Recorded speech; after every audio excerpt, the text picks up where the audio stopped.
अस्सलामुअलैकुम ख़वातीन हज़रात, मैं हूं आपका मेज़बान सुमैर। तो आज के नए प्रोग्राम में हम आपको खुशामदीद कहते हैं। दोस्तों, ड्रामा सीरियल इश्क मुर्शद तो आप सभी बहुत शौक से देख रहे हैं और बहुत पसंद भी कर रहे हैं, लेकिन आप में से बहुत सारे लोगों ने मुझे बहुत सारी फरमाइशें भेजी हैं। अब मुझे समझ नहीं आ रहा था कि एक ही वीडियो में सारी चीज़ों को कैसे कवर किया जाए।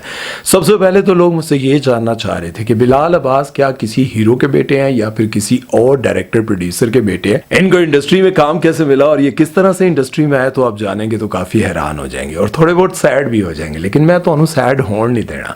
दूसरी तरफ और भी बहुत सारे एक्टर्स के बारे में लोगों ने पूछा, तो आज इस वीडियो में सारों के बारे में थोड़ा थोड़ा आपको बताऊंगा और साथ में इस ड्रामे की कुछ बोंगियां भी आपके सामने रखूंगा। यकीनन आप बहुत हंसेंगे। तो चलिए वीडियो शुरू करते हैं, लेकिन उससे पहले आप दोस्तों से गुजारिश है कि अगर मेरी वीडियो को देखने के बाद आपको गुस्सा आ रहा है तो सब्सक्राइब के बटन पर चिक कर सुन मार दें और खुशी में बेल आइकन पर पप्पी करना मत भूलिएगा। तो चलिए वीडियो शुरू करते हैं। दोस्तों, ड्रामा सीरियल इश्क मुर्शद में आप बिलाल अब्बास को देखने के बाद ये सोचते होंगे कि बिलाल अब्बास कोई बहुत बड़े एक्टर के बेटे हैं या फिर किसी डायरेक्टर के बेटे हैं। तो मैं आपको ये बताता चलूं कि बिलाल अब्बास इंडस्ट्री में आने के लिए बहुत ज्यादा स्ट्रगल कर चुके हैं, बहुत ज्यादा धक्के खा चुके हैं, क्योंकि इनको एक्टिंग का बहुत ज्यादा शौक था और एक्टर भी बनना चाहते थे, लेकिन इंडस्ट्री में इनका कोई जानने वाला नहीं था, कोई कनेक्शन नहीं था। तो वो बताते हैं कि 3 साल तक मैं प्रोडक्शन हाउसेस के चक्कर काटता रहा। कभी कोई मुझसे मिलने से मना कर देता और कभी कोई मुझे दूर से देखकर मुंह मोड़ लेता। क्यों, ਤੁਹਾਡੇ ਕੋਲ बो आंदी सी मस्ती कर रहे हैं। बिलाल बताते हैं कि मैं जहां भी जाता था किसी भी डायरेक्टर या प्रोड्यूसर के पास, तो वो मुझे कहते थे कि तुम्हारे पास एक्सपीरियंस नहीं है, इसलिए हम तुम्हें छोटा मोटा कैरेक्टर तो दे सकते हैं लेकिन कोई बड़ा कैरेक्टर नहीं दे सकते। तुसी कोई गवर्नमेंट ने नौकरी लवानी सी यार, एक्सपीरियंस मांगते रहे हो या सिफारिश। वो बताते हैं कि मैं किसी प्रोडक्शन हाउस में कई बार जाता था तो सुबह से शाम तक बैठा रहता था, लेकिन डायरेक्टर साहब मिलना भी गवारा नहीं करते थे। लेकिन आज मैं अपनी लाइफ देखता हूं तो हैरान होता हूं कि आज मैं कहां पर पहुंच गया हूं। बिलाल अब्बास बताते हैं कि मुझे एक्टर बनने का तो बहुत शौक था, लेकिन ये बात समझ नहीं आती थी कि अपनी एक्टिंग के जौहर कहां पर दिखाऊं। तो डब स्मैश मुझे एक ऐप के बारे में पता चला, तो वहां जाकर मैंने बहुत सारे मुख्तलिफ डायलॉग्स पर अपनी वीडियोस बनाकर लगाना शुरू कर दी। सिर्फ यही सोचता रहता था कि शायद कोई डायरेक्टर या प्रोड्यूसर मेरी वीडियो देख ले तो हो सकता है कि मुझे कोई बड़ा कैरेक्टर मिल जाए। आजकल जिस तरह से टिकटॉक ने बहुत बड़े बड़े स्टार्स पैदा कर दिए हैं, इसी तरह से डब स्मैश ने भी बहुत बड़े बड़े स्टार्स बनाए। हानिया आमिर ने भी अपने कैरियर का आगाज डब स्मैश से ही किया था। और हानिया आमिर के बारे में तो सभी ये सोचते रहते हैं कि हानिया आमिर इतनी ज्यादा शौकियां क्यों मारती रहती है। तो मैं आपको बताता चलूं कि टिकटॉक पर बहुत सारे ऐसे टिकटॉकर्स हैं जो शौकियां सिर्फ इसीलिए मारते हैं कि वो मशहूर हो जाएं। तो हानिया आमिर भी डब स्मैश यानी कि टिकटॉक के बड़े भाई से ही फेमस हुई थी। आगे चल के मैं आपको और भी बहुत सारे एक्टर्स के बारे में और उनकी लाइफ के बारे में बताऊंगा, लेकिन पहले जरा इस ड्रामे की थोड़ी बोंगियों के बारे में बात कर लेते हैं। जैसे कि आप सभी जानते हैं कि इस ड्रामे की कहानी को बेनजीर बिलावल और जरदारी के साथ जोड़ा जा रहा है और यही कहा जा रहा है कि ये उन्हीं की जिंदगी की कहानी है। लेकिन हैरत की बात यह है कि इस ड्रामे में इतने बड़े मिनिस्टर के बेटे की बर्थडे या फिर मंगनी का इवेंट हो और बंदे टोटल 6, जिनमें से 4 वेटर थे, 2 आपे। मतलब हैरत की बात यह है कि 10 टेबल लगाए और 10 टेबल बिल्कुल खाली है, कोई मेहमान नहीं है। और केक तो जरा देखो, इतने बड़े मिनिस्टर के बेटे की बर्थडे और केक जो है वो 250 रुपए पाउंड वाला 2 पाउंड का केक लगा दिया और ऊपर से गुलदस्ता वो रखा है जो पिछले 26 ड्रामों में चलता आ रहा है। भाई कोई गिफ्ट नहीं, कोई कुछ नहीं यार। अगर इतने बड़े मिनिस्टर के बेटे की बर्थडे पार्टी आप लोगों से अरेंज नहीं हो रही थी, यानी कि मेरे जैसे बड़े लोगों को अगर आप अफोर्ड नहीं कर सकते थे तो छोटे मोटे एक्टर ही डाल लेते यार, यानी कि फैसल कुरैशी, अदनान सिद्दीकी, हुमायूं सईद और इजाज असलम को डाल लेते। 3-3 4-4 ज़ारी लाने से उन्होंने। तू बाद आ जा। और भाई ये तो आपने शायद सुना ही होगा कि ऐसे दोस्तों से बेहतर है बंदा कोई दुश्मन पाल ले जो आपके अच्छे बुरे वक्त में आप पर नजर तो रखे। दोस्त पर इतना मुश्किल वक्त बना हुआ है, उसकी जान पर बनी हुई है और फराज आपको खाने की पड़ी हुई है। तप्पा तो वैसे सही पे है, वैसे जोर का पड़ना चाहिए था। अब जिस एक्टर के बारे में मैं आपको बताने जा रहा हूं उनके बारे में जानने के बाद तो आप यही कहेंगे कि भाई साहब इन्होंने पाकिस्तान आके है ना ड्रामे कम करन दी लोड़ केड़ी सी। शामीर के होने वाले सुसर साहब है, लंबी मुछाले अंकल साहब, आपको पता है ये कौन है? इनका नाम है अदनान जाफर और ये हॉलीवुड की बड़ी बड़ी मूवीज और बड़े बड़े ड्रामों में काम करते हैं। यकीन नहीं आ रहा तो भाई जाके सर्च कर लें और आपको हैरानगी होगी कि हॉलीवुड की बड़ी बड़ी फिल्मों में ये हीरो तो नहीं आते, काम कर देना होना चाहिए। और अब बॉलीवुड वाले भी देख लें कि भाई हमारे ड्रामों में छोटे मोटे लोग काम नहीं करते, हॉलीवुड की फिल्मों से आकर हमारे ड्रामों में काम करने की ख्वाहिश रखते हैं और आप कहते हैं कि हमारे एक्टर भारत में आकर काम करने की ख्वाहिश रखते हैं इंज दी गल नहीं है। और इसी ड्रामे में एक और बहुत बड़ी बोंगी जो कि अदनान जाफर साहब को लेकर मैंने नोट किया, आप लोगों ने भी नोट की होगी कि मंगनी के इवेंट में आप लोगों ने देखा होगा कि अदनान जाफर साहब की मूछें बहुत बड़ी और बिखरी बिखरी हैं, और वही सीन दोबारा से दिखाया जाता है जब वो अपनी बेटी को समझा रहे होते हैं, तुम फिक्र ना करो, मैं शामिर और शामिर के पीर साईं को बड़ी आसानी से काबू कर लूंगा, मेरी प्रिंसेस।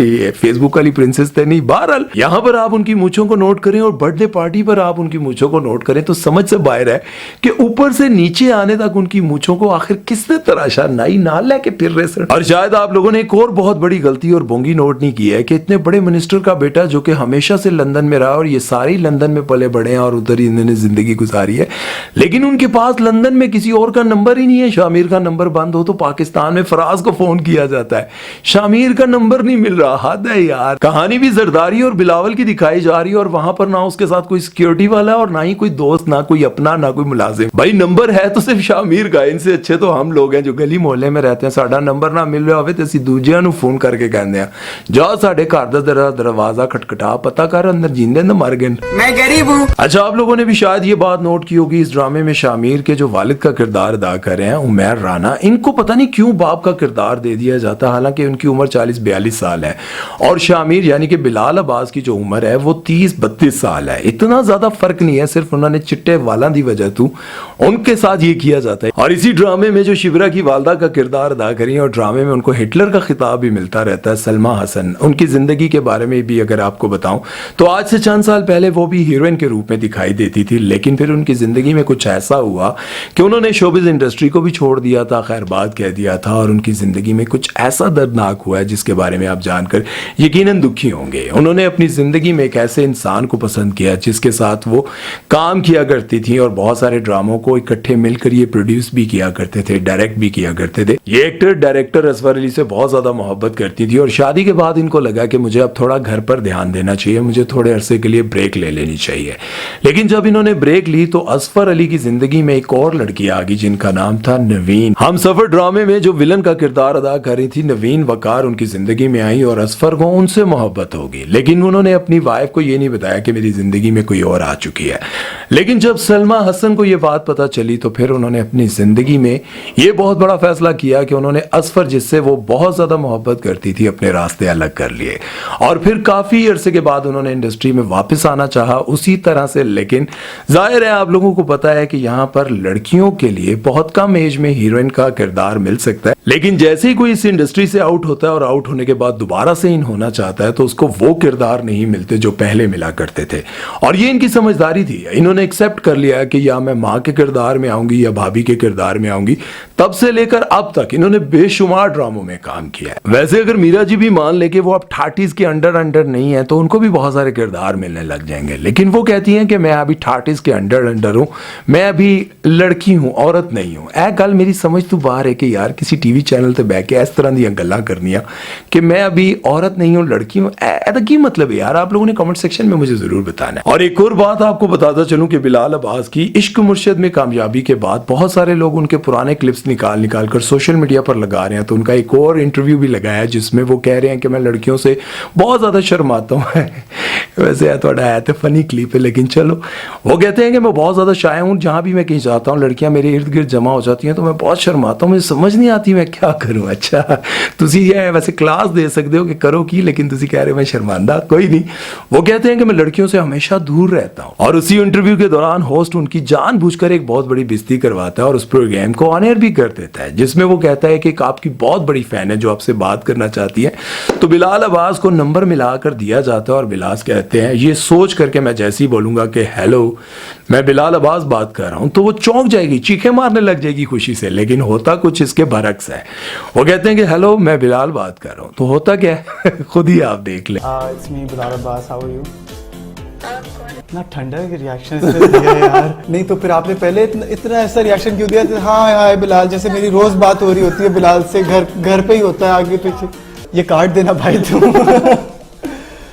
सुबह कर लिया। तो भाई आज की इस वीडियो में मैंने आपको बहुत सारे एक्टर्स के बारे में भी बताया, बिलाल अब्बास की लाइफ जर्नी के बारे में बताया, किस तरह से उन्होंने मुश्किलों का सामना किया, तकलीफों का सामना किया, 3 साल धक्के खाने के बाद उनको काम मिलना शुरू हुआ, छोटे मोटे किरदार मिलने शुरू हुए। और साथ में मैं आपको अदनान जाफर के बारे में भी बता चुका हूँ कि वो बॉलीवुड में नहीं, हॉलीवुड की फिल्मों में काम करते हैं। और उसके साथ मैंने आपको सलमा हसन की ज़िंदगी के बारे में भी बताया, और ये भी आपको बताया कि ये ड्रामा टोटली बेनज़ीर, बिलावल और जरदारी पर लिखा गया है और उन्हीं की ज़िंदगी पर बनाया गया है। लेकिन साथ में जो बोंगी है वो मेरी समझ से बाहर थी। उम्मीद है कि आपको ये वीडियो समझ आई होगी, मज़ा किया होगा। आपने नहीं किया तो यार फिर भी हमारी काविश को, थोड़ी सी मेहनत को, मतलब जो वीडियो हम बनाते हैं ना यार, उस पर बहुत मेहनत करनी पड़ती है। कोशिश यही होती है कि अपने काम को इतने अच्छे से किया जाए कि आप लोगों को पसंद आए। बहुत सारी चीज़ों को कवर करके एक ही वीडियो में दिखाने की कोशिश की है, बड़ी मेहनत के साथ, रिसर्च के साथ। उम्मीद है कि आप लोगों को पसंद आई होगी। ना भी आई तो यार माजत, नेक्स्ट में कोशिश करेंगे कि इससे बेहतर बनाए। अपना ख्याल रखिएगा और सुमैर चौधरी को दीजिए इजाज़त। अल्लाह हाफ़िज़।